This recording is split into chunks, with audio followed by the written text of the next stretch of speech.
Yegusu aye dia sabrade yenka bi shemu na reho sema bebom say pine. Eso ko eye nsawam kwantempon so a. Eye fuel tanker bi. Eno so akwa explode. Ama ne sam no kase nipa makoma akomiensa timkeja amato na mo nsie do. Cars ahye no so aka ho nya agro. What time for nyine ya de aba. Daily guide. Yo na mafa the point the Oboka Tano. Yasa ba live on Facebook tiko yasa ba obetimi ajoin ne na wa. Na mafa the point e dia Kofi. Ghana ha ye tidie. Ya samu. Ma hu se mpanifo bi gu anim ha. Na omosi omatikuo ekundi the base. Na the base no omosi say no omo na the third force a omo beje Ghana free MPP ni NDC nkwaso mu. A omo edanim ha omo afrese adwofo hie mu. Alanche ekuoi enya asamketu akra. Na omo atwofo pani abedi akire. Na agima ne kasa na ocheze we. O MPP ni NDC a omo kuyacho na the base ye rescue team. Yaba Gigana for African Quas, na me hwenko fo mgu ya omunyina ya champion yaba ye mompa ye Tiana ye fence movement for the change wo anam day movement for change oba ye kuwie na ja ye boba abon say asesa ho say UP no UP UP yo movement nya represent wo na onya for the base ye hwe wo mo so eba na asiedu nketia da anim ha no aka asem bi enam de bewie wasi koko obuo sese no ne buo hwe abasi efom se ye huno Kofi wasi emfa soso buo nyina mo MPP fo asiedu nkatia se koko obuo akuafo mu kama ne yate so aba 2500 ne some coins bi no ehun so buo no nyina no yemfa ntabiri MPP fo adan ya waso mo na koko sector ho no o man siesie ho yi na ade na sai sai nei wo mo ba ya o mo nso ni hwe ye se o mo ebete so ntino akuafo mo so buo bi a osemo mfamo MPP amanyuko ne twam koe no mo na se koko na mankranso DC de rim ne chese ne wo mankranso a omo esi ultramodern football pitch bi papai abo anan ne kurutwa mansa hwetia santemo akwa kohwe ednani akwa kodi akira kate wabɔ ho amane ewanim ha owura dwura zebra nso da ha woni abrofo bi na asema wakanya ne se hwe nyuma wo man mu a enyina na adwuma de bi koso we ne Toyota landmark umdwuma dia no mo ye na okasa wase na nya wo hye enwuma a omo Ghana mu nyina den se omo nyiro mo ho se de be ya ye ne konomi no ebetime gya na so bana kate wabɔ ho amane we the punch the Obokrata the Daily Statesman the Obokrata na me de to aso ama o ene anopai na wode domketo wo mra sebedwam anu ba no dani eye owura Alexander Afenyoma Kenfonyine ede aba na wo kire mu se babia nioma adu ne de MPP amanyo kono mu hia ade ba ko pe omo yade no anu aduro ye ba ko pe eno ani nkabom eno pe ne aduro betimi age MPP 2028 enti omunya nya nkabom se kukuro na ene chiniye no mpe ba bi na onna ne nsuo etwa yes on neka say eti ne mfonyini enso eda ha na watwa mfonyi bi dia ba wo kire mu ese o hwe cyber eye crime na egusu akoso pa o senkrofo na mabe fontentan so ni nyansa kwa so defe nkrofo ji o mahunyade ji o musika no wo se akoso pa na police for obomoden a o monsa etimi akoso bi mu na no kran so achi no ebi so won ma ya seda boabo ma no akaja yedu omo ekofa oha mu bi won man se ya seda boabo ma na etwani wo mo so omo so benya sa nimdie ni bi eno so omatima bomode ato anamo a ene eno so wansem de Obokrata enso ede aba ene anopei na ekuo bi ya from CDM na omo so na kasai na omo kire se koko obuo na aba ne so wate so no nyamia nikoni omo bonyo so ombonyo so kra se akuafo bre na akuani kwakwadua ni koko na koko ni beba wo si wo mane nton wa ba beja kwakoton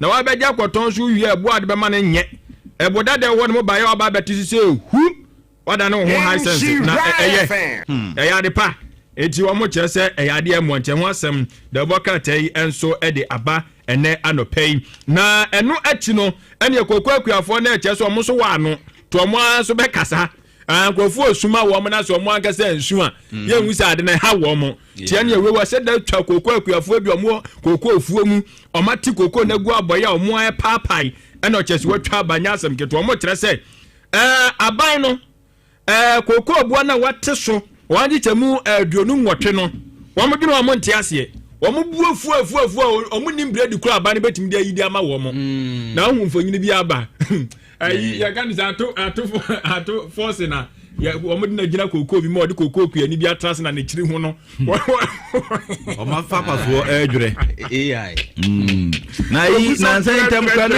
akuafo no kura ka asem se mire bi arande abe wo kwasa koko akuafo kwa no so na konya jakosi koko fo no si na papa wo koko so ba so akonya na du dia no wo si etie mampanu ba ye wo kwa na kunya ba ko da kam na so koko si wo ba wafa yi office chair da kam abesi koko du ase ba betena ze ne si yewu obi ko no ze o se adeno mamma o mo bench entrance omo tuye omo ya no omo tie kura omo tie kura fo ba na akọ de wo to office chair bi say ya bedo atibre no ofu awia na yo na we kwa the chronicle assemble akuno de atoya kofi wa wadamfo ya GP tete yo honu na wasi Langard fo bi akọ hwe construction work fo bi wada ase so mo ne ma nyina adwan wo che sa nkofo no mo ye dai mu digel pusama obedo wa mo omo akọbu obi omo akọchi o se Langard fo no omo ba asase no bia o ya be bro na adan si bia koso ya ko bo obi a chese obi awurade nyankopon Ghana pa Langard simini dependa obi ato na saase no we se media we ba sansem no kofi ano odene enti no IGP sa anko from kodi sa nyama asem no o hwe mu dendende ya bre na so kofi pensia na ejatuato emfanto aso nyama me ya santo awo Barima UGC otie pa ma me ya santo e chona no enti no kofi akoso ya nso ase akoso na dress me nso wa dress na me ye no akosia say akosia ya with the power say ma me din yes enti me bona akosia ntino ya da say wo da akosia ase ma me right kofi ya da se yo e bi share we share na ufufo nu kodi ye ene me tu share da wo na uti share da na say ono na ene medi ba makotu ya ho kan so wa me kan kyerew ene meje makotu ya ho ka instretch mo mi wi ya meje ene say no wanyimi ni o ba wa ya de wanyimi ni instant kan minti say wo kofi edi panje e wi sia me ba sisia. In the process, maybe so say promo code AYDN. No about Insure FM Ashaho, a basa automatically no. Yeah, charge £5 and €5, and we are more Europe. So America and Canada, yeah, chow $10 for free. Oh, send this cancel. Yento tap send it here, no fee. Hey, they just say okay, tap send. No. Yeah, Ojo. What's on this channel? Okay, any I'm check them some from. Kaish, soon tap send party jack. Mama we are saying can you? Hey, me ndaba. Afa, pacha mama mfro. He no kwa woni abri say. Masoya ye hye nana. Na den. Se baby ameti ye tumi o. E na me wo fa send me sika. Di nkan wo de kosi wo business ni pakura discount. Yo de ba ye nso ami koyi a e ho sem bebre. Afa kwa do mo busam sem my transaction o hoda. Debbie. Enke chibra catch off say on download tap send. So download tap sender or send this come away. About say mobile money and our bank account simple. Tap send. Yeah, tap send. Now okay, tap send there. If you see fana baby obia so what Europe and America Canada. So kura Android o so kuta iPhone and once we download app na two phones so. In the process maybe say promo code AYDN. No about Insure FM Ashaho a basa automatically no. Yeah, charge £5 and €5 and we are more Europe. So America and Canada, yeah, chow $10 for free. Oh, send this cancel. Yento tap send it here, no fee.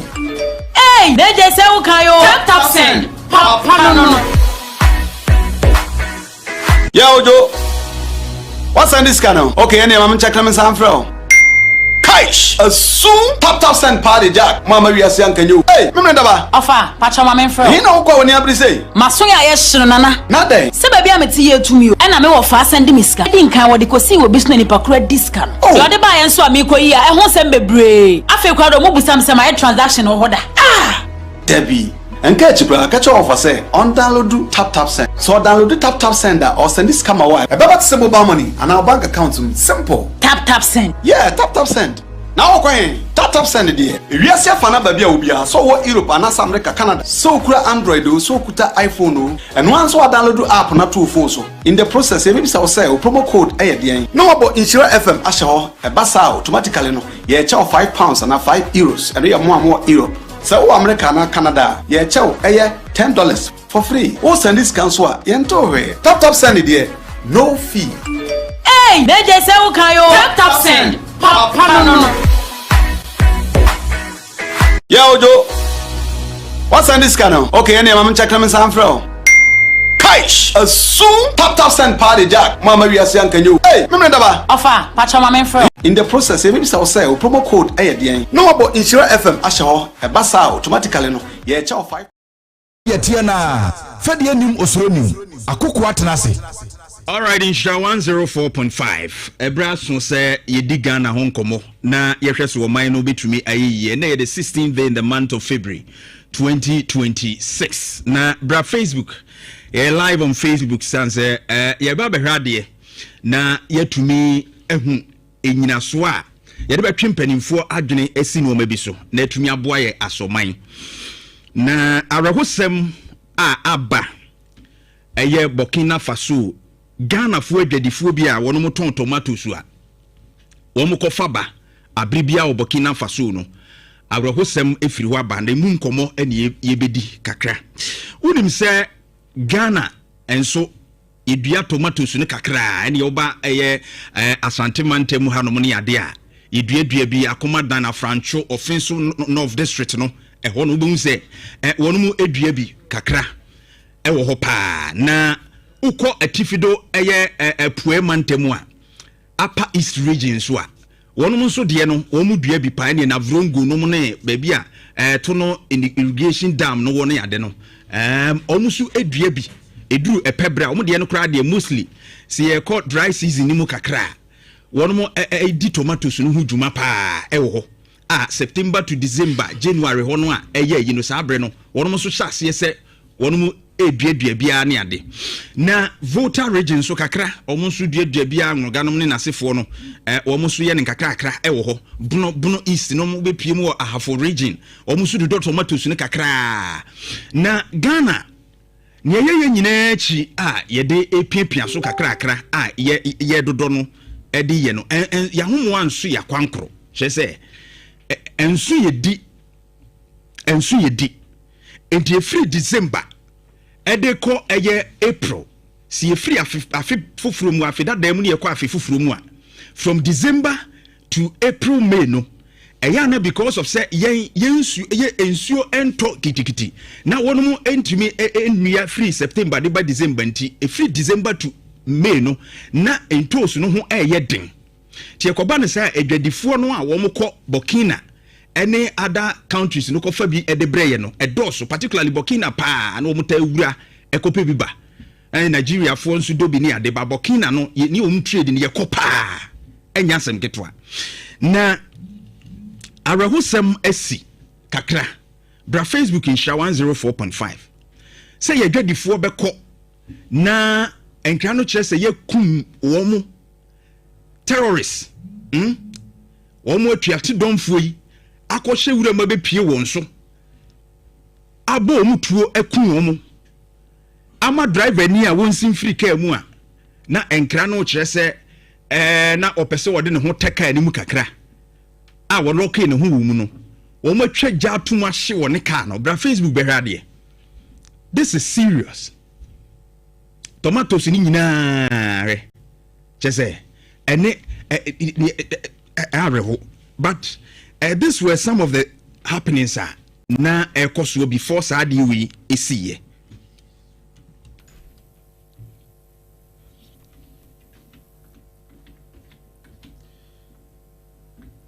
All right. Odi get me technician one na on measure we ni mama. Okay. Say yara de titau. Kana ka jira fi alhamdulillah say yara heba. Oh one no tata ko ho ya say yara idin. Alhamdulillah rabbil alamin. Alhamdulillah rabbil alamin. Order say yara. Allah akbar.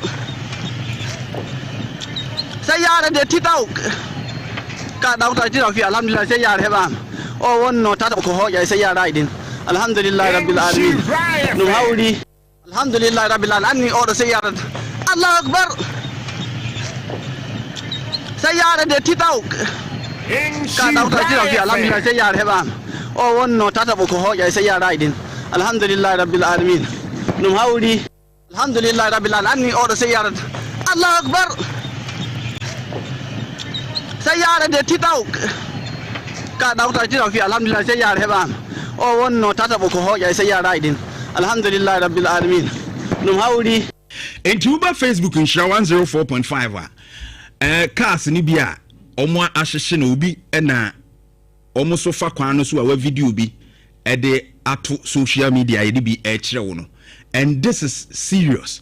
Adwadifo omo call ya bobo bi tuo ebi mu nso ho a cars ya be hye no kwan so ni tomatoes ni ade nyina yensem. This is not the first time, because adwadifo no kwa ye hu se kwa mukafo ekohia o mam robbers eche wo mo robi wo mo ebi wo no mo kra ye maamefo edi wo mo de ye wo mo nyagro ba se atuate domfo yi be tutuo mu tuo akun wo mo no eni enyai. But interior minister Muntaka Mohammed Mubarak edi aba bonten abekire mu se saa nsem no a eba no wo mo so receive saa report no a hadwe pa na tomato traders wo mo free Ghana kontie na da Facebook no wo mo ya attack wo mo ewo Titau say if I got it right in Burkina Faso on Saturday no na saadi esi o ma confirm say esi ye into o mo ne Ghana embassy wo Burkina Elise no ma hwe kwan be fa so a sa situation no wono be handle enti confirm say saadi no akoso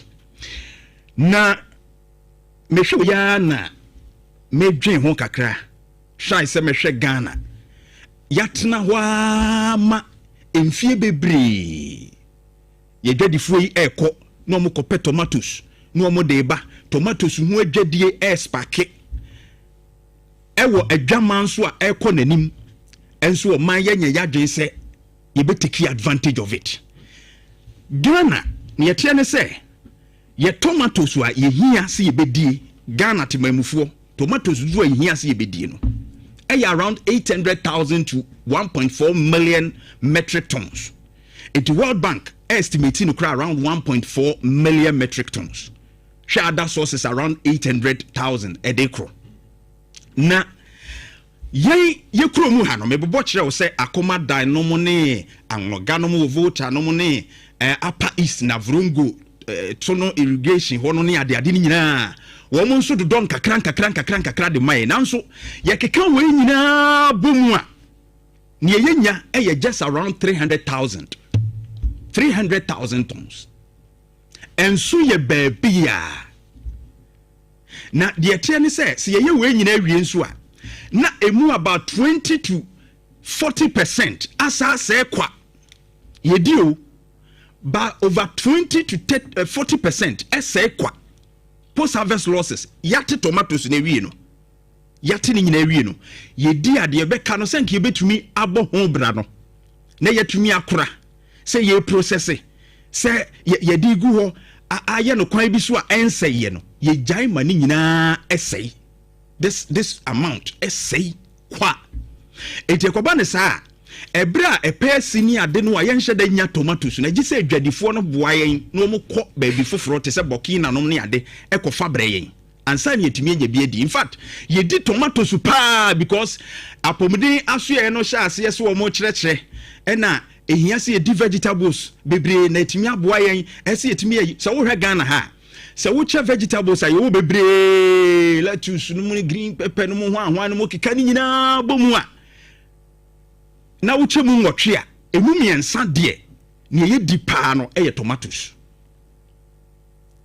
enunti ena ehu hiase ye mu ani ekohu nanso de ye tiwie na ye di wie a de seye ene dɔso wo man mu na 1960s wo no Ghana ye set up eye tomacan ene kwalugu factories no senka tomatoes yi dwumadi ebetumi aboa no machines ya egum ye hwe ne ye asai poor management expertise wo ko tena so mu nim hwe so mu nim chese asai egu amene namu. In fact in the 80s ye try see a revamp anye ye gugumua na kokoasa de namua na de kro but ye tia ema Burkina Faso baabi a yekofa tomatoes yi wo mu kro mu ehye wo mu kro mu ehye but wo matumi ehunimde se da bi si yetumi ba modern ne de irrigation yetutu dams yi ne edua ye tomatoes ni yie na eba nti wukopie mu ewo eye bobodo aloso ene Wagadugu hono a wono mu dams ye wo ho nya asem ketewa mu di dua tomatoes no nti awie body e kura wo mu dua ti yen kom de ye ha no mu tomatoes aba ene wo mu make sure nso se wo mu adua wie no wo mu ma de wo matwa no ense kwa te se de hai over 20 to 40% of your post harvest ni lose ni nyina ye nya twawie ni edi ade be kan ni nyina asɛe no wono masa ye nhyehyɛ ya Ibrahim Traore bayi tomato factories miensa oman no asi de ne bo eden kra na ye $12 million. In fact your $8.9 million tomato processing plant ya wode asiwa and a process tomatoes 8.9 million sika ye say no man mu ni ye bodini say enkrofo adia say no kwa wo man mu no enya asem ketwa wokromu a ba ye ntimi nyi sika ketwa we increase processing plants factories bebre na fe yem fa sika no bi so nhyem e woni dua mu ani ade. In fact sa wo hwe ye see scry ye dua ne ha na aba no a ye di dua no a ya ne ye tomatoes e wokromu ha no a eye sa tomatoes aba wo mu de kodua no Burkina de no sa hybrid no akuafo ne kire se ne bo eden enu bi so no mo pe tika aban di sika hyemu a aban di sika hyemu pa ne ye ni akọ ho a ke yeso ye betumi aduru sa mpempenso no nanso ye kase ye koya hwe de import over $400 million worth of tomatoes ni import free Burkina every year. It is sika we yagire ye ho ne yaye and ye improve tomato production wo memu a it wuji di say sika we enka almost $500,000 enti enka ha say but ye ya na ye ni planning o my way ye nyene nko ye nim say daachi bi sei ene ye pese ye hwe ewiase nyina tomatoes mfaso edeba me pese oba Facebook be hade global tomato market size no sika wo mu se kase ye de hu ehyem aya sika wo pa aban di sika hyem a wo moka tomatoes aban di sika hyem wo moka da na bribia Burkina nko $400 million annually afibia ekọ Burkina for because yekofa tie dua ne ha hwe global market no 2025 in fact sawo ha sika ewo tomatoes edwadie mu no $192.8 billion. Woma forecast ya ma akoduru se 2034 se Ghana yeyere ye ho a sika ewo tomatoes mu no around $337.28 billion. Enye sika etwa IMF record 3 billion. And the gold board wa yesi ye adwuma maya atwunya maya sika ye de ekrakra ye hu gold board 10 billion no kra no ene ye de hoahoa ye hu hwe sika ewum a ye betumi anya de free agriculture yesi ye ni ye tomatoes yimu a in fact countries kra wono edo tomatoes ye ni ye China hwe China ene bibia China because womani abre omu bibi ompese ombefa ye koko firia ene China etumi akodo koko ama na yeye yetia ya sase kama yentimi hwa ne ye ama tomatoes na gina hwe China over 70 million tons. India ene diso 20.4 million tons. Turkey 13.3 million tons. United States of America 12.3. US California na sefo Indiana no bomu dua yetete Ghana ha sase kama emu adore kama but yemfie ni enko na de bia Burkina bedua ye bekwa akofa aba Burkina say eden ombedua ni yeni da obi man so si ebenya free ho da beda because yetrim edin yetrim esunti yesi yekoye one village one dam me catch us na vrongo ni to no irrigation sa eho no enka epesia efri be September ede ba be wura December ene ayi ko no na nka ye wo dams ya eye functional dams ni ye adwuma yi a ye kan say one village one dam ekukuru sika nya asem ketwa over 201 million Ghana cedis diko shemu no si yetimi ye ni year enka all year round afini nyina mu no yebenya tomatoes edi but dams no ikutu ye yetimi spend 10 million Ghana cedis e was just consultation obi ma ye nimdies ye ebeye ye ondro we ma ye mi enhwese ye ebeye ye any feasibility ye obeye keke no 10 million Ghana cedis ekuri ase ehwehwemu ekoso a except for Emma Northern Petros in Research and Advocacy ye no kire say dams no over 90% na re sika no edekwa ahye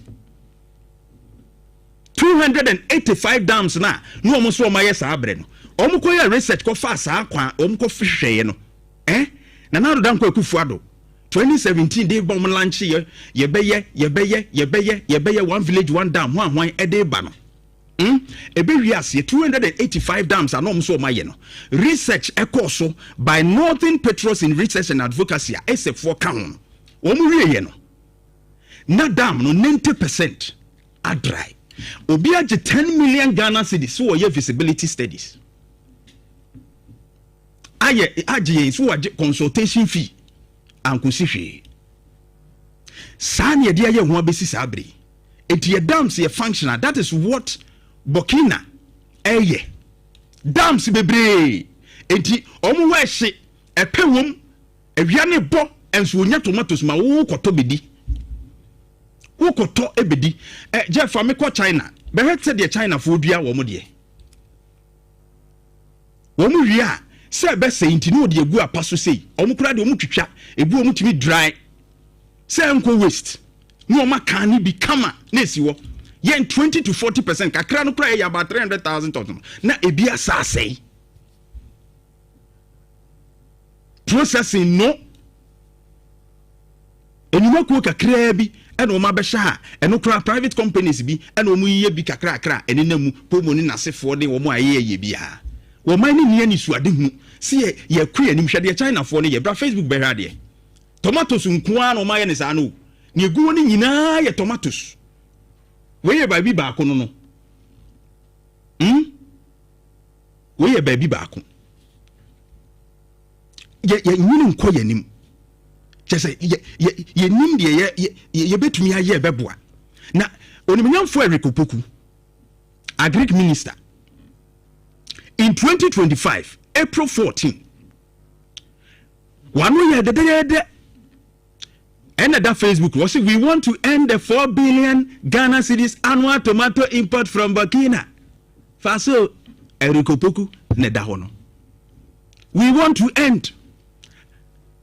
How far? Honorable Erikopoku, how far? We want to end. I was in an interview with City FM on Monday, April 14, 2025. Mr. Opoku said the measures are part of the government's agriculture for economic transformation agenda, which was launched by President John Dramani Mahama over the weekend. Every year we spend 4 billion on the importation of tomatoes from Burkina Faso. If Burkina Faso is able to produce tomatoes, why is it that we cannot do it here in Ghana? In spite of fertile soil, that we have all agriculture endowment. Erikopoku, what say asase ye? Se Burkina Faso kro no hwa ehye, no ntimi ye itimi ye mane ye ne ko import wa. Ye behwe se ye be ye de amana ye. How far? Honorable. So we say de bia me kan say enye kasa 1 year on. Ese hu bibi enra na metie John Dumelo, Deputy Agric Minister na me ra ho. Adan ya afi na San France no a yes easy wo galamsey for ne ye be chama tomato omomo ye Sanfran na afi de ya jeje galamsey site no ne ye be chama akwa for tomato che say ye ni plan ye ni for site say ade yi ko sentima me hwe Burkina factory said o my bra Facebook be hwade tomatoes nko no de go mo process ye ni planning bia 2034 nesike wo tomatoes mo do $334 billion global market no Honorable Erikopoku ye share wo mu ye say and one can see be end that thing from Burkina. You're spending a lot of money to import. Akwa say, this is a wake-up call. Says it me and you tomatoes no. A careful is so seedlings no mudibiano. Hybrid in a boarding. The Burkina phone diani bini boarding to woman to mean talk. So when you be a woman to me ye. Omo complaining, but we are not minding them. And then your mamma no money papa no mo ko fa tomatoes abre. Ya kukunku mo kwai. Ani ye ho sa. We are kasa. We will end it. We will do this. We will end it. We will do this. How far? I said ya ye die. Den ya. Afi ni e be chance ya be planning bo. Eti tomatoes ni de den before ne beko. Eti my advice to the interior minister no, any minister for defense ni say yesremo. Moma wo mo bambo edwadifo no mbeko no mo ne Burkina fo na ban kambom na moma mo bambo no go eden tomatoes ni de a short eden ya mbeko akofa bia bansa na yetimi adidi because ye nya ni suade hunu am planning ahead tie mo bambo no mo go famre escort na emuaye in the interim and some ni bi wo ha airtime ba me de my call to this government is say one village one dam no. Over 200 million Ghana cedi eko wremu a yen so mfaso bia se eko yemaya research beto just 90% kra na dry a wo mo plan om de ye na nya yi no munya investigation it's very very much important munya hwehwe mu mfa ho na ba bia sika de kodi ye bia ye betumi ayama na ye ya sa se ye erekupoku wa na kan de nti ne ntimi nye farmers are ready wo munya seedlings eye papa ni bi mfa nua dams ni wo wom de begu so epebrem and it's being wasted ade na ya fa ho enipa na ewu no let it be a wake up call for us. Oh yeah, come on Ishra 104.5 FM. Morning. Oh yeah, come on Ishra 104.5 FM. Morning. All right, Ishra 104.5. Abusuya. Enchemene eye lawyer Jemfi ebetwetwe enkomo na CID enyasem getwa a fantastic man ebetwetwe enkomo kakra baba menka wo say Absa Bank say your story matters eni wo mo enkamum na bibia enye fine na enkoyi mfama pa kai say Access Bank nso say omo ye more than banking odo ho bo ma bibia ebekoyi Access Bank no bibia ebeye fine kai say prime insurance and so ewo ho say motor insurance no beye and one say obebo modern eja wire insurance no mode office ahodo aka ho nyina promotion no mo ye no achede nyina wanya before coupon souvenirs ahodo mo de maje de promo no egusu a 0501 447068 0501 447068 na enkoye pa. Right, I wish I see an afemine lawyer. I start say enkomodi and then komono edoso ha. Pounds and a 5 euro. In the process, maybe say promo code ADN. No about Insure FM Ashaho, a basa automatically no. Ye chow £5 and a 5 euros, and you are more Europe. So America and Canada, ye chow $10 for free. Oh, send this council, yento top send it there. No fee. Hey, they just say ukayo. Tap send. Papa no. Yeah, Ojo. What's on this channel? Okay, any I'm checking them some from. Kaish. Soon tap send party jack. Mama we are saying can you? Hey, me daba. Ofa, pacha mama friend. You know what when you say? Masoya yeshiro nana. Nade. Se baby ameti ye tumi o. Na me wo fa send me sika. Di nkan wo de kosi wo business ni pakura discount. Yo de ba yen so amiko yi a ehun sem bebre. Afi kwa do mo busam sem ay transaction ho hoda. Ah! Debbie. And catch you, catch offer say on download tap send. So download tap sender or send this camera wire. About mobile money and our bank account simple. Tap send. Yeah, tap send. Now okay, tap send there. Wiase afana ba bia obia so wo Europe and America Canada. So kura Android o so kuta iPhone o. And once we download app na to phone so. In the process, maybe say promo code dey. No about Insure FM asho e basa automatically no. Ye chow £5 and €5 and you more Europe. So America and Canada, ye chow $10 for free. O send this cancel yento we. Tap send there. No fee. Hey, they just say ukayo. Tap send. Papa no. Yeah, Ojo. What's on this channel? Okay, anyway, I'm checking my sound from.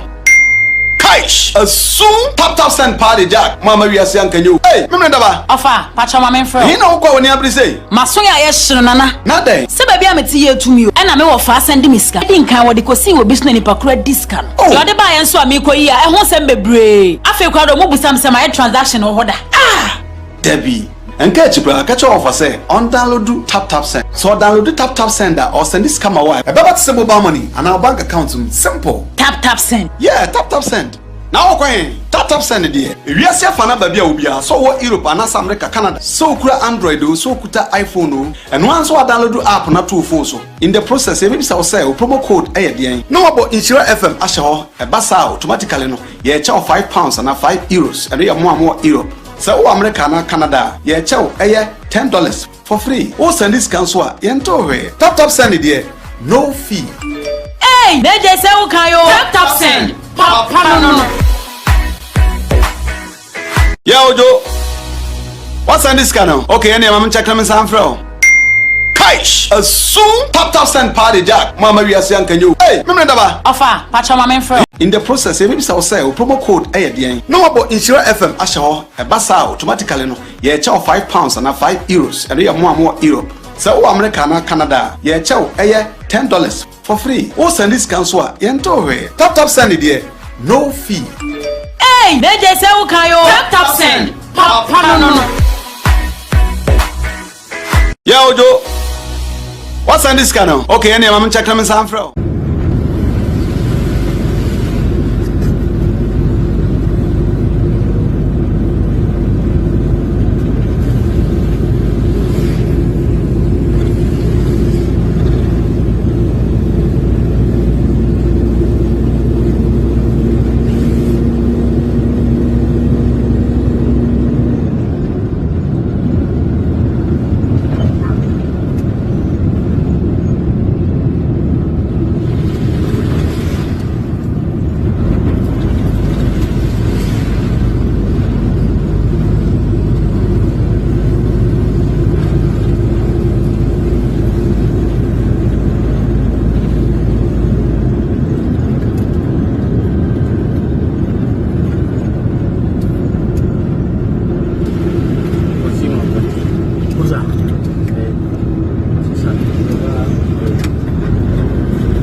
tie no pa wo say papa yi is a fantastic man. O chere na adwene say de tie no a ade ba ko a mehu afri no no. Lawyer, good morning. Morning akokwa. Bibi aboko de. Obadi da room bibi aboko. Ye da okropon ase pa. Valentine weekend de. Show yakwaba. Na umpesu aso te say. Umpesu aso de the last time I called which was 2 weeks ago na hojo boko. The weekend in na me wo a year be me no bia wo se me san call ntia no so meko. Oh, okay. Okay. Ntia boni bia so free wa bade. Wonderful. Yeah. Wonderful. Nenra minim Thanksgiving service no. Unya humble prayer kakra. Mentumi alcohol in person. because number one equally important activities we are not saying family issues we are not sure resolve or say kruma sure but me the many so di akire kama bibia ko boko yeah yen zoom in quickly na minim say wa cocoa board pen yeah and eno na measure as ye dia wo cocoa board na wodi djuma be oh cocoa board say cocoa board there mama church for yeah mencha oni so producers and so right cocoa board obi o bia ton cocoa cocoa farmers no o mado cocoa no then there was a cocoa sure nti unfortunately on ton free cocoa farmers no but na me adwuma cocoa board as HR practitioner. Wow. And then at a point moving me call the marketing department cocoa marketing hona nsem nyina wo no because o mo na beto cocoa no o mo na ton cocoa no e de ma buyers outside Ghana. And see a very big trading room carry out of bounds. They said they be a high minimum say we are mobile more offices we are rooms we are yeah more bibisa sure sana trading room no so tie trading room say when you a staff of trading room and I say onye the chief executive and deputy sir we are director cocoa board crown to trading room ko hono ton cocoa na ka sa obekọ no computers akese asoso they said the odi asoso sisi we and they keep monitoring the prices at the international markets. Yeah. And just when on benya a good price no quick near tom. Yeah. And it was a price of now by corner by front now but no forecasting projection to show no way they and see I mean, you say when we delve into the issues, I'll come to that and explain it. Sure. Don't matter. So they okay there. Yeah, it's a Ponzi tactics. No, of course. Now they are so open as well. Yeah, sure. But me say what it be on cocoa board issues. Yeah. Wow, if work there, when him said the whole city. I mean, how difficult is it? Say cocoa board, beat me. Aye positive forecast say obi hu say adi me wo cocoa board cocoa hu dwade ni edi I will do more research into it me hu say the trade no si corner and they say be ya adwaman so ayi ni MBT me adwaman so price MBT me na metumi aye nhehye so a me makuafo so emre but I will cushion them na etimi aye motivation dia mamo. How difficult is that? Because me say that's the true measure adi ntia cocoa board that's all. Yeah. Awukwa. Yeah. Me that's no question. Ma me be 2-3 minutes no problem. Na me run through cocoa board system sure. Sure. Say yeti say you lay foundation. Obo say be boa ma obi a otie bi a betensem na. Sure. Ghana cocoa board na wo no. The obi a hu a cocoa board and that bonten cocoa board. Yeah. Cocoa board na the mother company. Adwuma ni nyina akora no cocoa board no kra na enye bi. Cocoa I can say value chain no. Cocoa board na mother company kra na enye bi. Wow. Yeah. Me person ka me ma example a bi anka obi a betiase. I say we call restaurant. Na ukodidi. Yeah. Do jiska no what did you bibia and do jiska adwuma no kra na enye bi. So ya we. aduane kwa fa so no ko bi onim waiters here ko be ye omo be serve ni am na ebre we ko da man ka waiter kra me si de onu jiska no so wi no aha omo no omo bre ni wi a ono na kwajiska it is ana cocoa board na nka sate ye wo divisions and subsidiaries under cocoa board so the cocoa board is the mother company Ghana Cocoa Board in daso ana nase no ye wo divisions and subsidiaries divisions and subsidiaries ya chem ye wo pre-harvest and ye wo post-harvest because a pre-harvest I just say onuma omu di cocoa no hu djuma wa abra afeni ye bedua ye bo hu aduro ye say kopim say ye betwa ana ye beti ye nyati wie pesa o mum di sa djuma so wie o madjuma na post-harvest for no aba be take over nti wo say quality control for beba ye be hwe say your fumigate cocoa no ye be twam ye fa cocoa dua ba kwa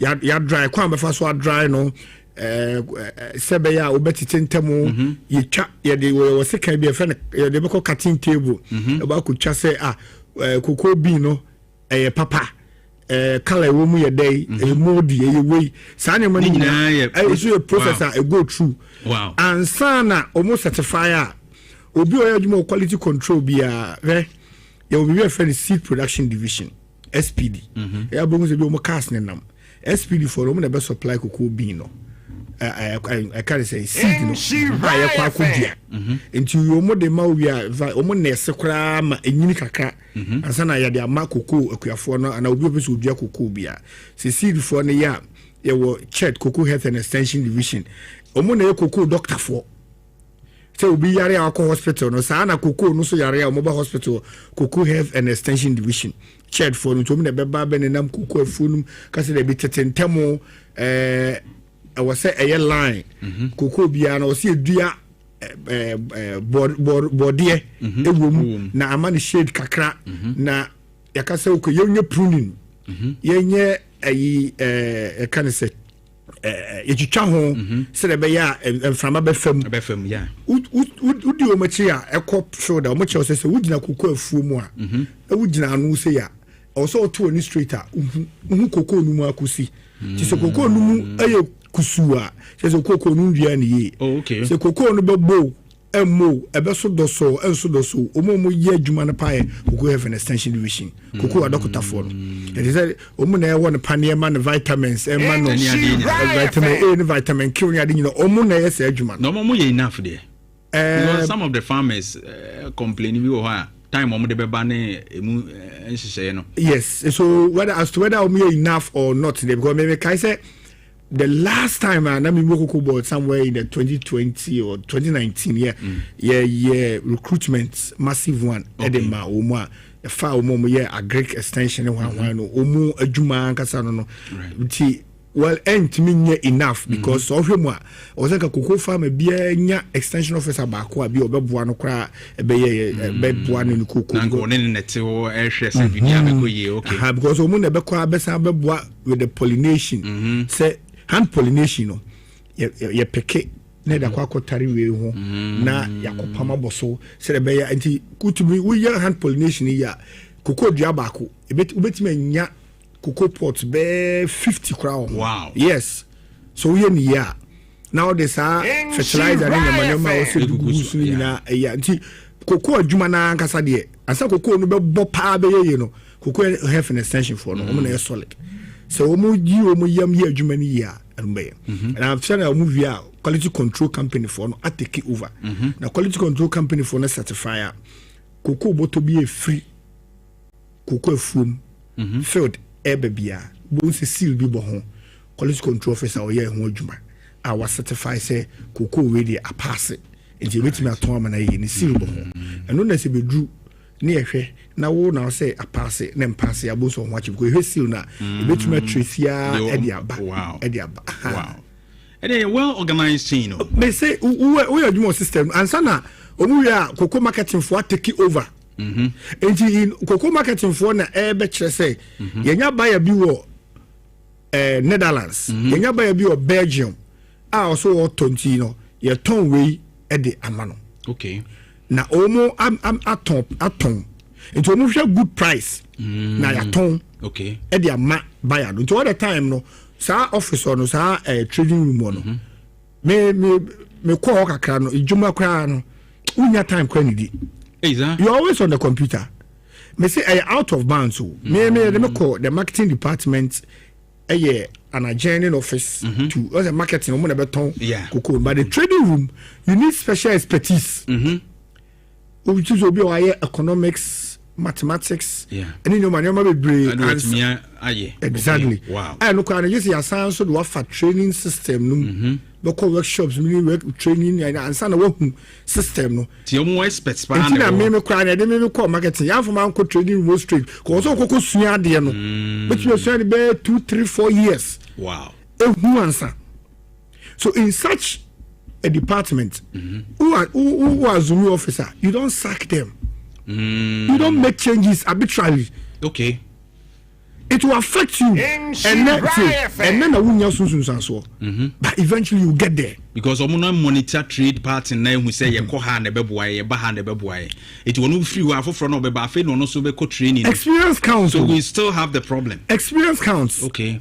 awokwa adia adwuma a wuti we me kai say 31st December 2025 you tell me ana mo sister station Asempa FM e can say me hosti omo afternoon political show no ko see sense so hwe me kwatena ho ba we ade minim kasa metimi akasa but me bray I was struggling and you regular thing now exactly sure and you say after 31st no me yam to so and ka by now no bia many experience I can be you and that is what is happening in Cocoa Board.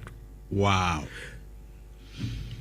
Appointment of heads of these divisions and subsidiaries I'm catching aban bi aba hardly so ba go be from outside aba so me head unless nipa no special expertise be mostly so once they be free outside the bar na nipa ni free eba on secondment from the agric ministry also agric and cocoa related and you imagine say obi to say a current Ninahini MP why are you more PBC arise do directorship okay that's a papa if I say that time only any MP me can honorable Yakutu okay Ninahini MP currently only the MP no or agric ministry na say aban bi ba no say omra me head ebi at the cocoa health and extension division on secondment manner even though he's coming from outside but he's coming with a lot of expertise it is a field that Owomuda Juma and the Cocoa Board then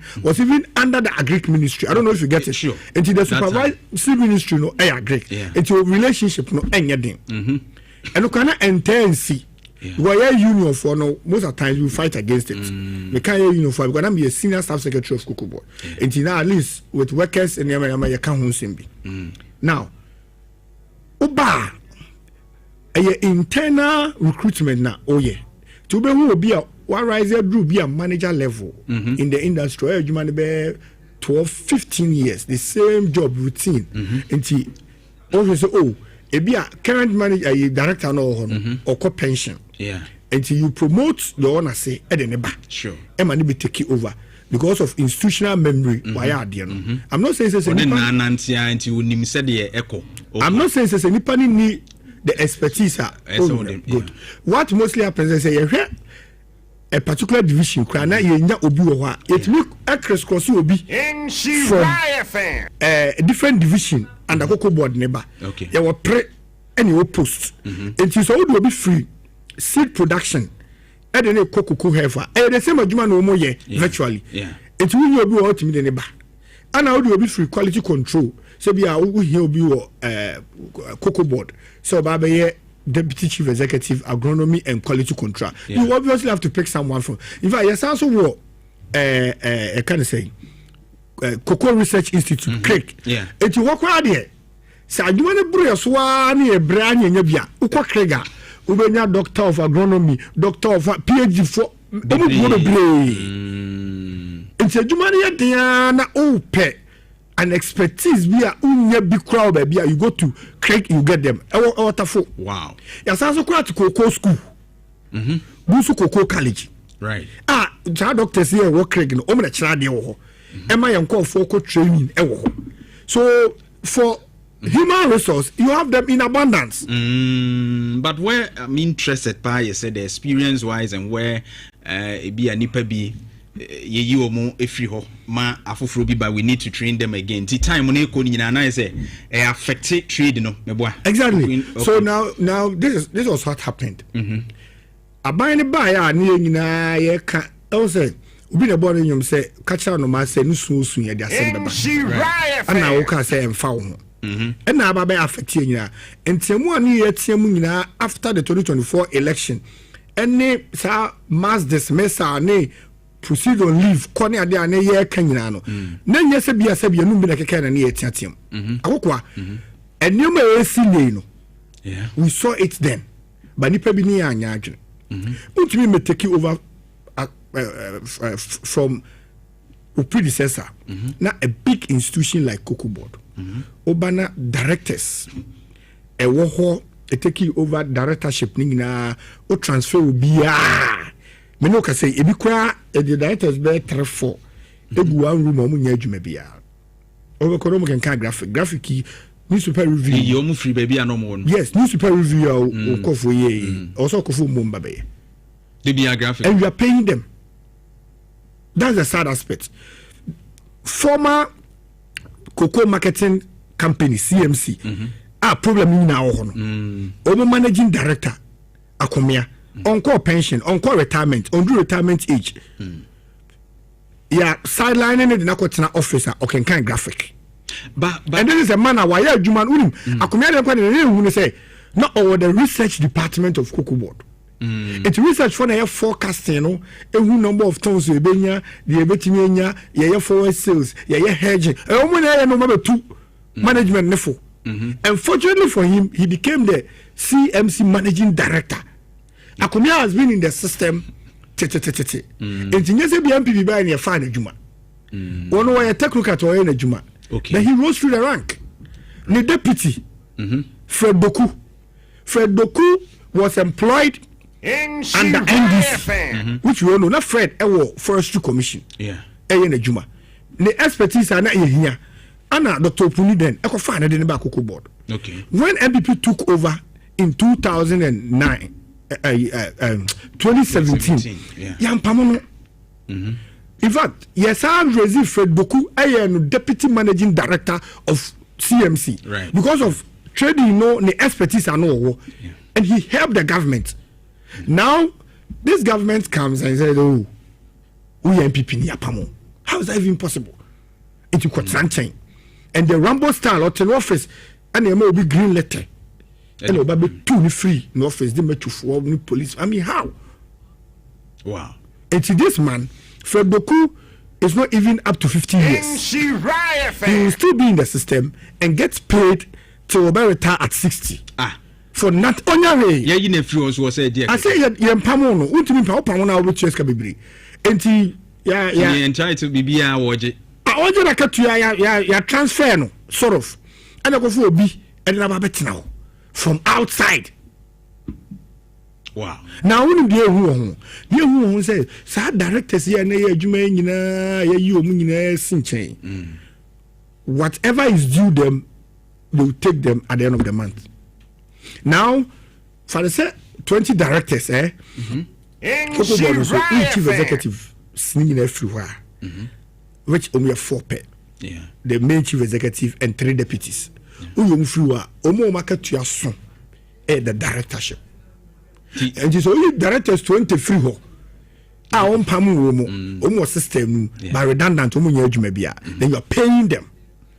With all the entitlements at the end of the month. In addition to the new directors. So you are forced to promote people who ordinarily wouldn't have been at the directorship position. Sure. To fill in that gap you've created. Yeah. And to be a deputy manager today or a director of Cocoa Board. Or be a principal officer today or a deputy director. But 9 years of promotion in Rihanna. Cocoa Board, your promotion 3 years, 4 years. Okay. And Obi or no principal officer today. or 1, 2, 3 years to get to deputy manager. Okay. Or another 1, 2, 3 years to get to a full manager. So 6 years, no. Or another 1, 2, 3 years to get to senior manager. Or another 1, 2, 3 or 4 years to get to a deputy directorship. And so I call director. It is already dependent on what a principal officer and a deputy director. Then say your man of 12 years free in that promote. Okay. Like your Chinese, if you know, 12 years ago, yeah. And you're bad. But the man you're bad, they say, when you have people in the system, now I'm because of political experiences. Now we say I'm going to China. Now promote obi and the drew now a double salary na utia for one week a juma back. Yeah. Meaning so what them can say. Sometimes we okra utia miensa because you are promoting people out of time. Sure. Omubre no soin. The budget to be affected. Surely. And now we is our budget if you are institutional memory and the expertise. Mama example, me say akomia ene Fred Buku. They are showing the system. You cannot take someone like Saka Boateng. Our head quality control on the time also about call retirement and the Saka Boateng to library. As well, these are verifiable facts. Verifiable facts. Or the library. Saka Boateng. Yes. Wow. Or the library can kind books. One called you money, but you would you have sent to 10 continuous days and a vacation of post. But this is serious. Sir, problem no man tell say no man can anyway. Sir, politicization of institutions you say kosopa. I mean Kokobo they are working. Me matitibi. I mean matitibi nkrofo aye you more free or more offices near they do could the na obvious to me. One guy over there. Is it crimes or mama no so or I mean, person match my main fan into we are because we way.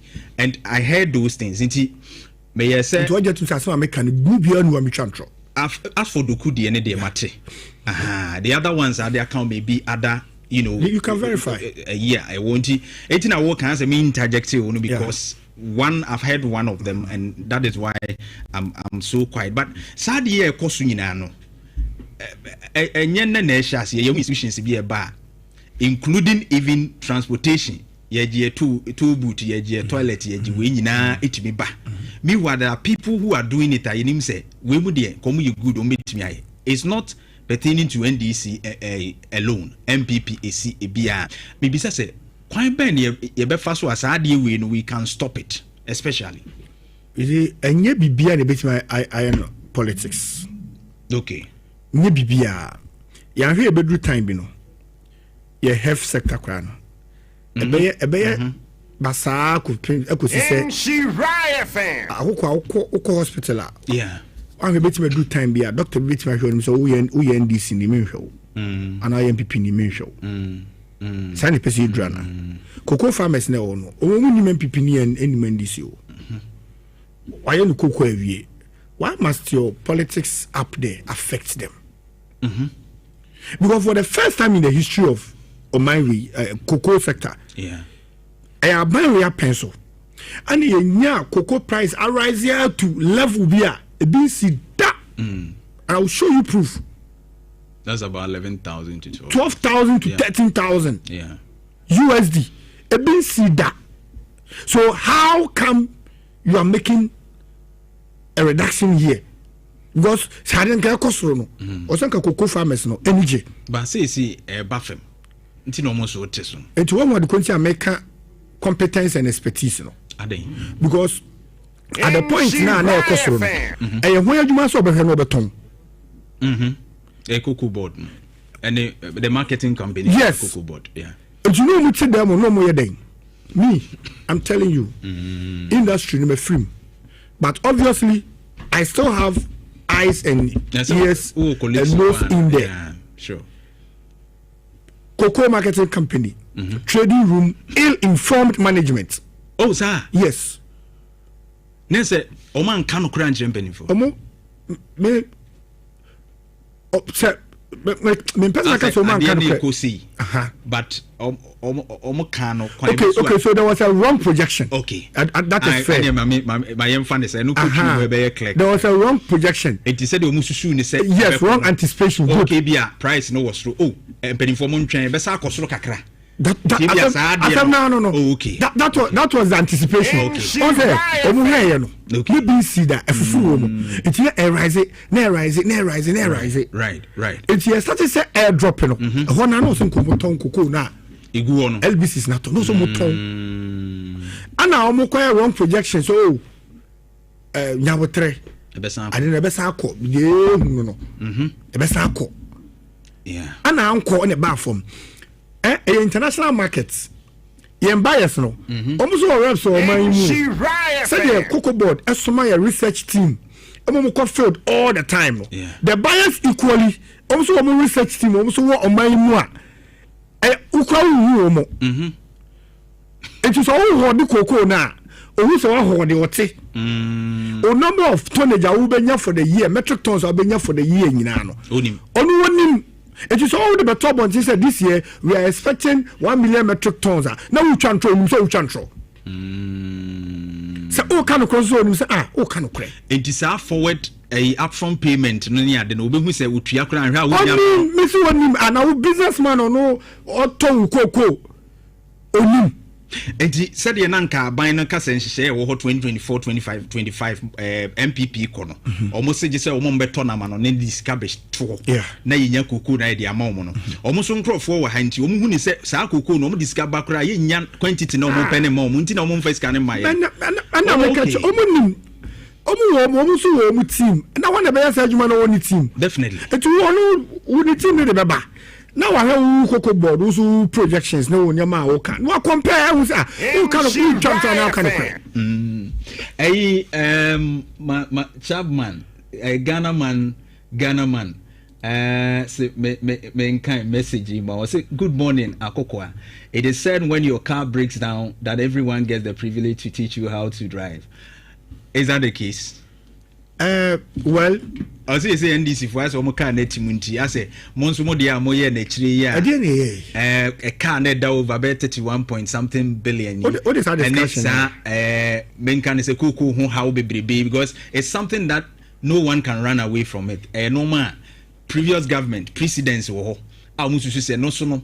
An shada amwa eni. Aban be ne buy a kuku board wa metoka. And a cocoa board yet in 2021. Yet cocoa board 2017. Say, can we the access to do? See, you got 1.8 billion or more kono. Now 2016 or more kono. Now 31 point something billion, almost 32 billion. A dear car. A car out of DA. Oman a trail massive. So see at 4 cents.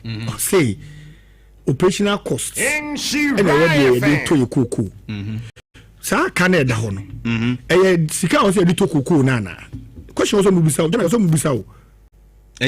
Say a car cocoa board da wo mo so be a contractor ya o makoye contract be o maye and I no kra no mo ka ju success mi ni no ma be o makoye oda akototo so eno so egu port we be kro mo ntimi clear ne when they are going to clear no so nyina ye sika ene no ma be brebe. The question is cocoa fo sika farmers ni sika na e wo say anka ban na de to edutua farmers ne ka ana wan tua ana de koto ya na.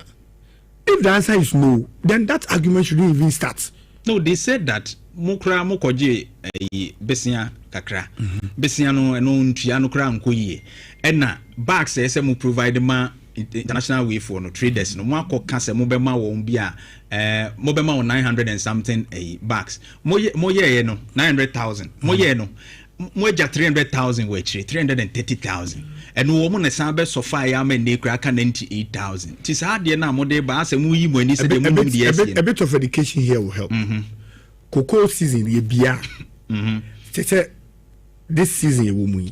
2025-2026 cocoa season. Na cocoa season anka se ye wo mienu within a year. Ye wo the main crop season and then the light crop season. And he said who the main crop na.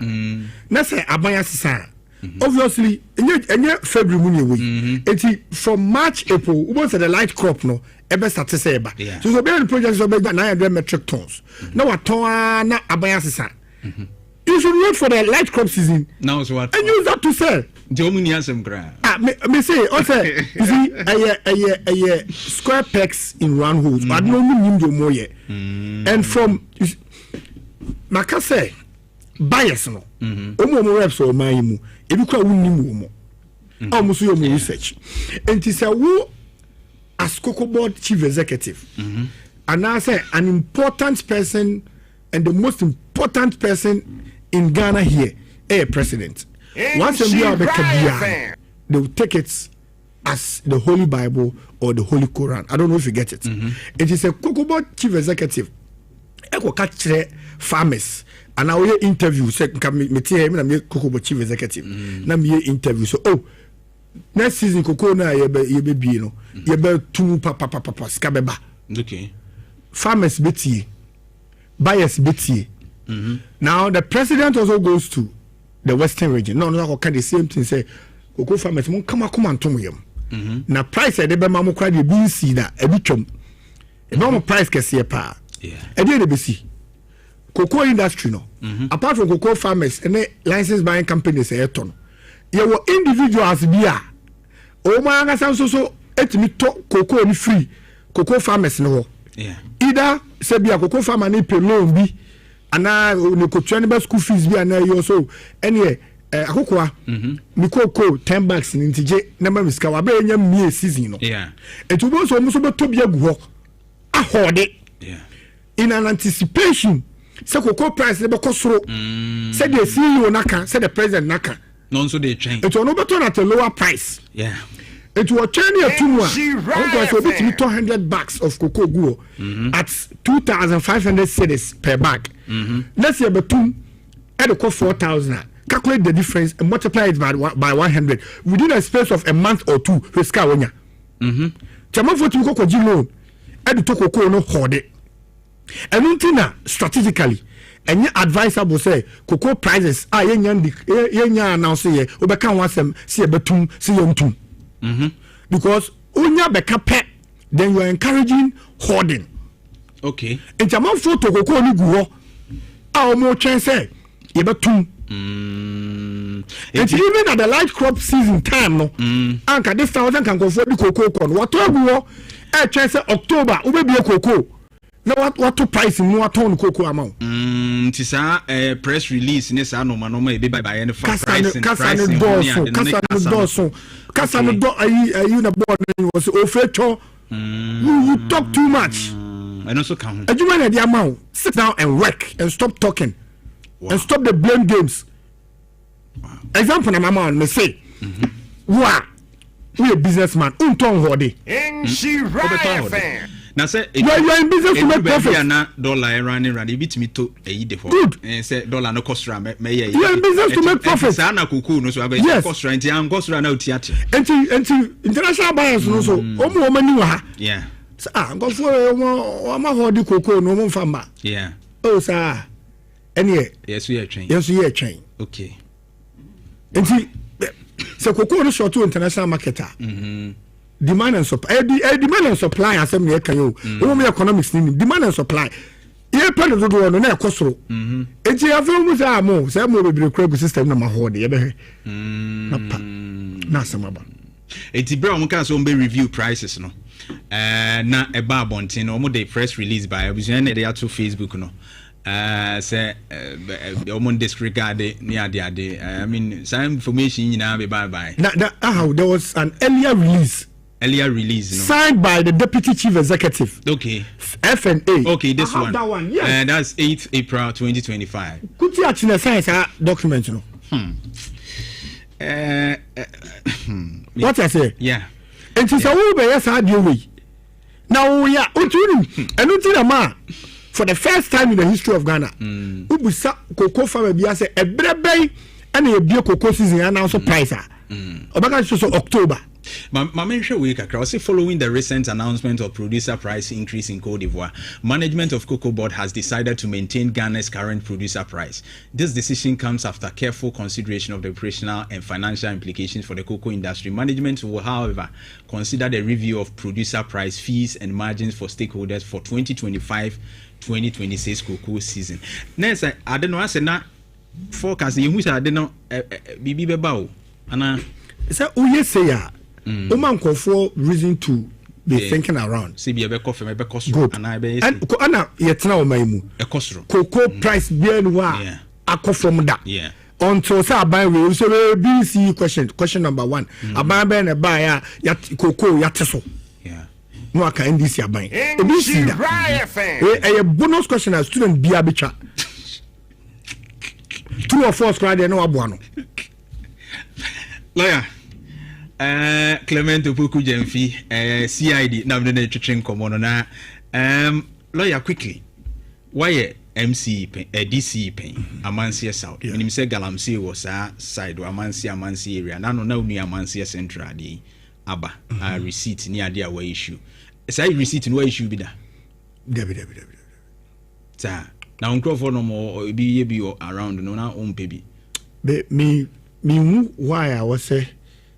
Me as the head of the district, because it's something I was fighting. But some say Adiane Daho, assembly by Obia Bitimia, every issue receipt, and I just can be. Jarina Bay DC, 1 GB, because only some fine idea in our back. I am because I am a Jumasam Kwaji receipt. Let's situate assembly. Chief executive. Chief executive or number or future receipt and now. But said by when I was supervising to human Kwada Kokra, it said you walk on Chief executive, you don't even sign checks. You don't have access to the can I say assembly's coffers accounts. Debbie. A coordinating director in the finance office. I say you call for front.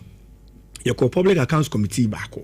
The choir metie ade about public accounts committee no. You take a move and I'm catching director and me say today will be the last time I may about public accounts committee. Me maybe you. So man you money me ya. Omunkwa na beko. And no concern chief executive nka ho a. Yem hwe wanim. Okay. Obebre. Enti ye charge am the ma wo mo. And since then Yanko build that. Because never be avoidable. You can avoid it. To be to say we know son. I avoidable. I mean, now you're trying so now we'll call now. You see, IGF, a my revenue near the into more digit. I say you're not IGF be brave. Which means you scan baby for. Yeah, because people are also of the view say, OGG, you are in a way encouraging it. And I made now, mammy, a bit careful and say the circumstances that led to my appointments. I had to be careful. Yeah. You say Dia Ananse Atna say Ediawun into Kuma on transit into Debbie. Because me predecessor have been Kudina there. There are Galamsey related issues. So why do I go there and even indulge myself in it or even decide to even entertain it? Not just a meso no sebi man trefo sebi na me ni futu for kra the nurse no yeah me garden principle. Wow. I'm the boy me bra. Wow. Yeah, so it's quite interesting. But because my time ninti, I'm running you through fast. And then Ken of Uriata, or your lawyer. Yeah, you know, free Interpol list so, and it's permanent. ICE detention and it's idea we know. Kind of Uriata, are we seeing everybody? So ICE detention there, yeah, as on my nisu to me. Then you also to me and I say a fire home, the Interpol list now, yeah, the red list, no. Yeah, because yeah, they make that request. Interpol it's here, yeah, but it appeared say as a after that in Yakwakoda. Yanya hwehwe. Wow. The Jumadia o se na ye no. Yanye. You see the Ashiegu. Omo atwam permanently. We can still apply. say you new evidence ne fresh a year we can still apply. There's always a way. Ghana for you say asen can we no. I mean you can always go back. Say what they are no call no kan ho asem bia bi. And you say when you want asem bia bi na person kokoka. You go and adduce fresh evidence and give them reasons why. I will say yes and in the panel etosona. Okay. You with MPP. More real primaries. But who say about Miansha? Say Okasa, man for say I say who so or my presidential speech. I say Nkasa you know to say party limited, but as a national issues concerns no or raising there. But man for so concerns in your party about unity. Say Nasia sorry no cry opening back wanko or also contest when you but and the information share Kennedy Japan. He didn't go. Unity. The NCC atwa elections mu komuni ade nyina no. E kwan be na mo be fa so a ogiba omiaji say you can unite the party because as a no man share the NCC so. Obviously say to abawia. Yeah. Wa wo wini wani age. Ana de wodi nkuku era ho. Enti na all the time. The adwuma kese no ho ye de wodi nkunim no. Okay. Say one obe manage nanije no I say ya pass e bu abrausu wodi nkunim say enfiri men sre I don't know if you get it enti wodi nkunim awie no afi na wosa be manage wo support base ka say hey munya botre na nema bi wo ho a emwa esuna ko ni aje wo so wudi ufiri pa mo ni be ye obi ahia be twitwi obi ni ade right enti adwuma no hona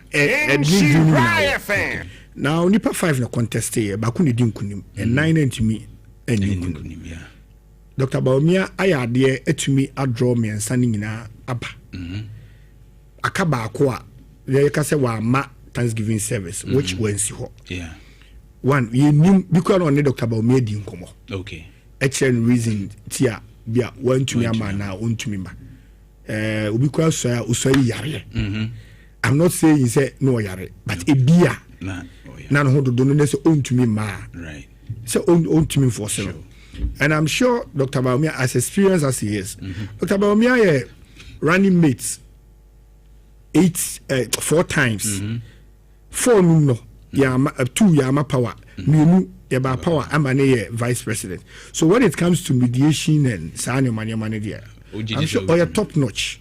I'll bet me abwa. When you juma edin. Say obe friend and now obe kon no ni be din komo. By insults now I say course no man for say it's quite a dey affect unity say. Nyama ni bi o na avoidable. Ne betena here e kan. Say nyama ni bi o ho a na betimi atwitwa so. Enu tin na typical of me from experience. Yeah.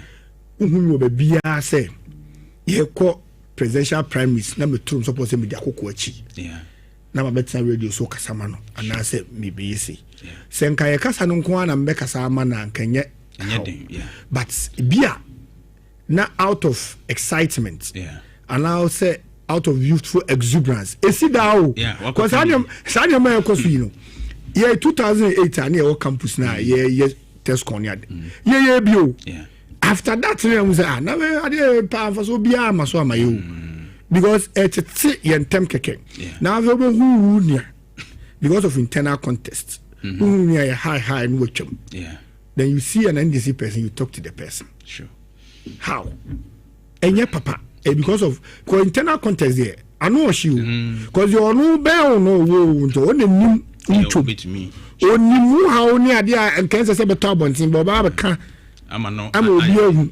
there are course executives say currently more modern and omunyina nka omumfri ho course if we never some of the party party for ya no bokasa mietri say ohwe omodern bona say enso ani wo ne kan bi ma party mu atete because omutimi diwi wo madim so omugina say dia wo so wonyina ba bia yi legitimate call akokwa metina sisi na meka cho say Ghana man nyina efo because of the Russian abeya have I been fair to ma that would be stereotyping exactly wrong. Exactly. I mean, let's pick it case by case. Okay. You will be a Juma the share and Sasa on ye. And will be a day. Oh, yeah. Mamemfa youth there.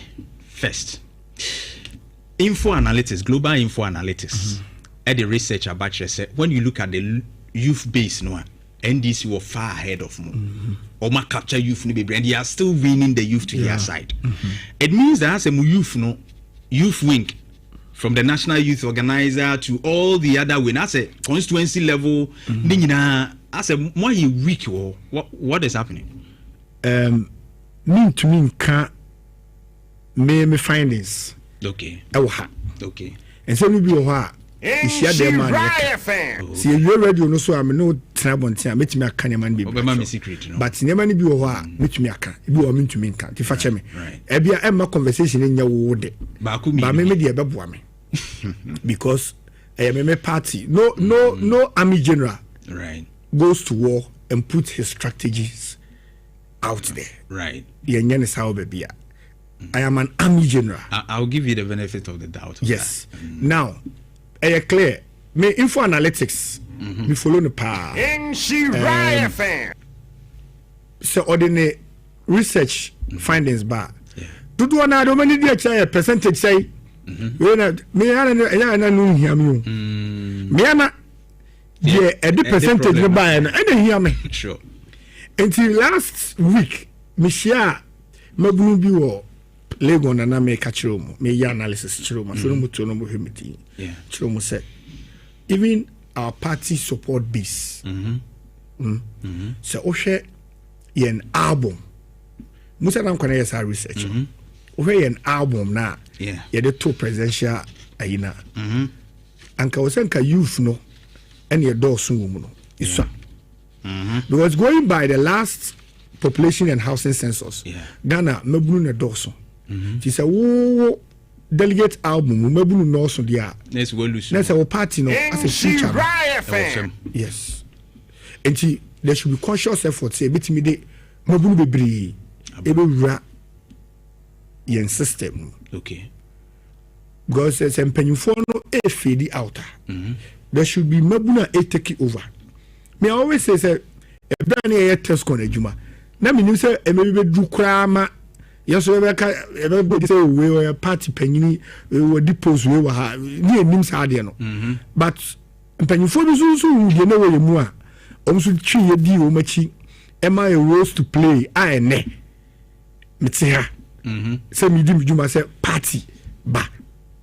Enti maybe so no also me nya nkofo a ye consciously ye twi omudu omuwram ne ye kwan a ombefa so yeah ekoye say system ne da ho me MPP ni enti by virtue say me ma me MPP ni papa MPP ni ti me nyanom nketo aka nyina ebe MPP for sana na system na koyo we NDC ni ti ne ma me ne papa for NDC for nti system no nti ye bantsman na adum ne asafo etina e was oh if you were the NDC for but today you know why sir Gen Z's and it's Gen Alpha phone so uno mu relate ya on ubemu why they take certain decisions ade a wo fi say hia opa no no kwa de hia no aya ade san akokwa amamu koda keke se oyere chabonti ukofi oko de bi etoda tisi abonten bra betra ba bia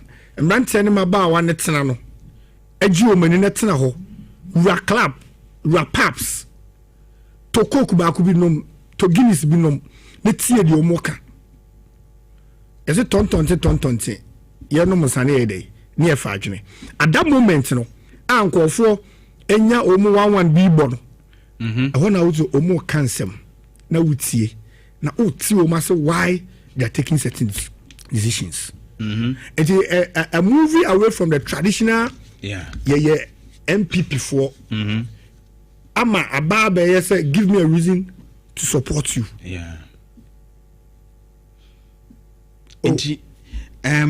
senka wo na wuti musisi as an organizer e dey na be dey organizing youth no just about 2-3 things anka be so strategy na person do go about emma your opponents be pick it I can assure you. I can assure you, say you say, or mine your fapim a mebu.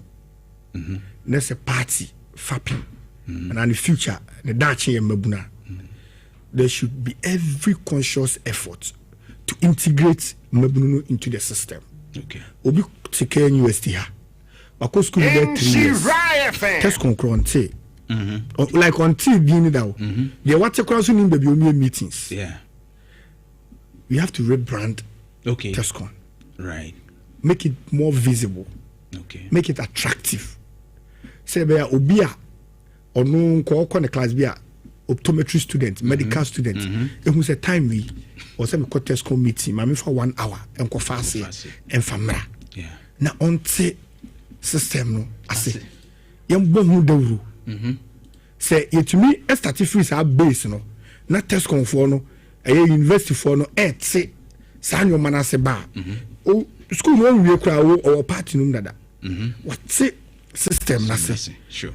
And why also no students no school. Obviously so we be 80% of students in school say ya. Omunyina enjoy the free senior high school. Now we be all school. Oba no be catch us say be support na. Say na nko carbon. But because we nim because on akwa dey onu nema odoni say na maame na ehwe no right and na papa na ehwe no into we school no kwa asem nasa. Sure. So we should start it from the base, which is the Tescon level. Na yema yenuanum kumani wo school no. Omani nje party no. Yeah. So many nje party no a. I say bre no ye kwasrasra wo mo. Ye visit hostel to hostel no na Ken University for ye freshers hands. Those who room nearby, who hostel nearby, who we near me go school. Say na ye madam for baako a. Or no betwe me dem call Tescon. Anka bia man call Tescon. Okay. Because that time maybe me ni kra ne nam me me kobobo akoshi jama. It took him 3 times and so at the 3rd attempt I gave him say okay odenya. So say the campus I na campus Christian fellowship o mo ye no. Yeah. O to down no aba. O no adua no to nchen. Evangelism na. Obviously one day you give him. Yeah. Sure. Because that day. And the other na the akwa say yeah kakra bia na yenim something about what is happening in Tescon. Until you send messages my ho na aye yonkwa. That's a nice strategy. But so over contested. Certainly. Because ideas no. What a man can yes, Mrs. Certainly. It's not contested pa. Wow. Yeah. But we create waka on the Tescon side no. A lot of problems. We are ketu bi. Akase no ni ade wo ho. Asenyame adom na MPP mabunu. Enye gidi owi mu se de minu so mu gidi owi mu no. Yeah. Ede KuroYiMuNsem. Se min drive car no. E mabunu ne car no. Me na me driver. Sure. Now me for call the promised land. I can assure them of smooth driving. I don't beko. Come on. Because strategy ba we create or you are not just no ma wo chim. We ketu bi. Enya me nkwana me ye adwuma no. E o ka se ne mo bitirima na se me nkwana. Ade mo bitirima me mabunu na bi. E be kan bo. E na di nkomo. Sure. No ma o ma twa adwesi bibi so bibi okwa na okwa wunim. Right. And that is a solid team. And the strategy will not be say en block and as a blank check the whole there be ne strategy or say you see. Wow. Last words about the Kenyana na yemfezi. Akokwa mesro yen nuanu mendisi for aban na omabamu no anasa oman na dia show monsa no. Yeah. Ghana fan show monsa say omomra me lamentio. Say if it's 2025 January 7 bibi ebesi biya ye MPP4 na anyen ye MPP4 na anyen ye bibi papa ba dia enye MPP4 classic example gold board MPP4 ye ka say good for oil na ye de buy start here and na abo ama en gold board e do positive fruit dollar na ade no e stabilize o say enye ya yanka ho na ba ne se na kokoo de o wa be ka say ka bi ebugu ana say adwuma ya nye ne for 1 year you keep lamenting and more. So are you going to lament for 4 years until you call after 2028? Or catch a farmer and say, you buy an MPP4, you buy MPP4, you buy MPP4. Now, in fact, say, Ukraja or Yakwa, your money do our Yasu. Kodama Obon did you Kuno.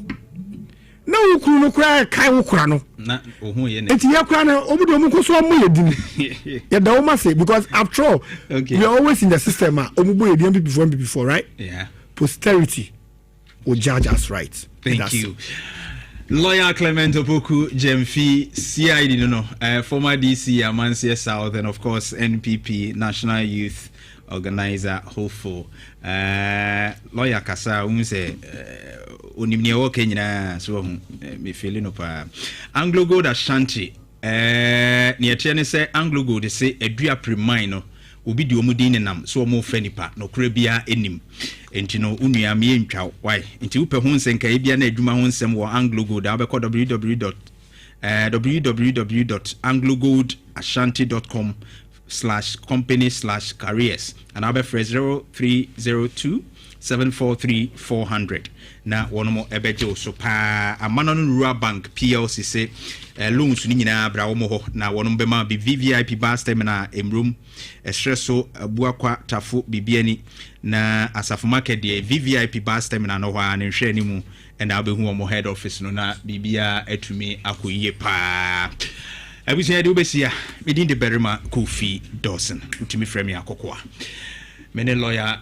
Clement Opoku Jemfi CID and yedi nkomo anope nyame adom ochna yebese hia Richardo etwaso